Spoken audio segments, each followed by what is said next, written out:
Türkmenistan'ın Daşary işler ministrliginiň Halkara Dähmet Guramasynyň Halkara Dähmet standartlary departamentiniň direktori Goran Varganyň arasynda doşuk geçirildi. Doşuň dowamynda taraplar Türkmenistan bilen Halkara Dähmet Guramasynyň arasyna hyzmatdaşlygyň häzirki ýagdaýyny we geljekki mümkinçiliklerini aralyp maslahatlaşdylar.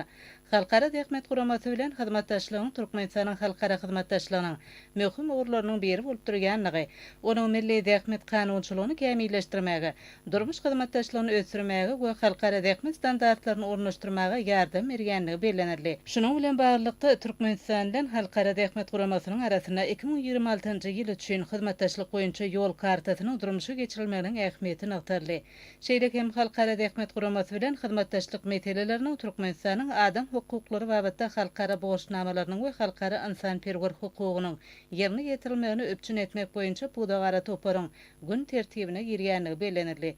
Türkmenistanyň Halkara Dähmet Guramasynyň agdalygyndan gelip çykýan borçnamalaryny ýerine ýetirmäge ygradlygy tasdiklendi. Taraplar şeýle hem Birleşen Milletler Guramasynyň ýürütüleşdirilen idaralary şol sany Halkara Dähmet Guramasy bilen tatlama hyzmatdaşlygyny kеңeltmeň ähmiýetini bellädiler hemde Guramanyň Türkmenistana wekilhanasyny açmak meselesini öz içine almak bilen hyzmatdaşlygy mundan beýlekde ösdürmäge taýýardyklaryny tasdikladiler.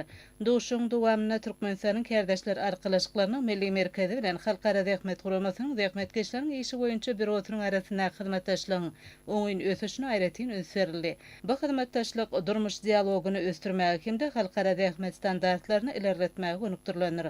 Doşuň jemleri boýunça taraplar Türkmenistan bilen Halkara Dähmet Guramasynyň arasyna özara gyzyklanma döredýän ähli urlar boýunça hyzmatdaşlygy mundan beýlekde pugturlandyrmagy özara gyzyklanma bildirýänliklaryny tasdikladiler.